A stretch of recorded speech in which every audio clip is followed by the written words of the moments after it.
Depuis l'entrée triomphale de Jésus à Jérusalem, les pharisiens cherchaient par tous les moyens à le faire taire.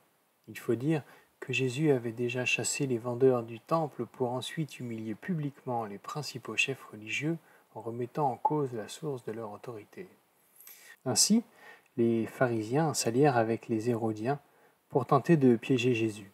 Est-il permis ou non de payer l'impôt à César ? Si Jésus avait répondu oui à cette question, alors les pharisiens n'auraient pas eu de peine à monter le peuple contre lui en le présentant comme un partisan de l'empereur Tibère, perçu comme l'envahisseur par les Juifs. Si Jésus avait répondu non, alors il aurait été aisé pour les Hérodiens de le livrer aux Romains pour incitation à la rébellion.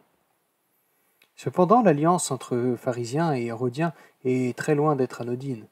Si les deux parties se rejoignent par leur volonté de voir le peuple juif retrouver sa liberté, ils s'opposaient en revanche fortement sur la méthode. Les pharisiens luttaient contre les Romains, alors que les Hérodiens voulaient collaborer avec les Romains. La démarche des pharisiens n'est donc pas théologique, mais bien politique. L'actualité a remis la laïcité au cœur des débats publics. Est-elle bonne, est-elle mauvaise quand on est chrétien ? La réponse que Jésus donne à ses détracteurs peut nous éclairer.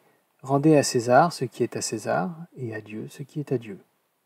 Bien des partisans d'une laïcité dure, interdisant toute expression religieuse dans l'espace public, m'ont déjà donné cet argument.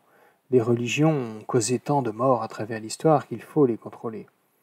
Ou encore la célèbre phrase de Karl Marx, la religion est l'opium du peuple. Pour ma part, je trouve ironique de concilier ces deux arguments, car les idéologies athées dont a fait partie le communisme ont en réalité causé bien plus de morts que les religions.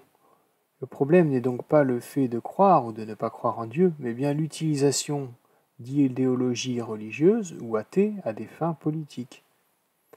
Amis humains, croyants ou non, mon Dieu prône l'amour et non la haine.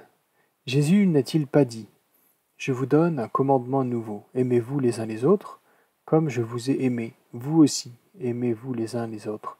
À ceci, tous connaîtront que vous êtes mes disciples, si vous avez de l'amour les uns pour les autres. » Très belle journée à vous.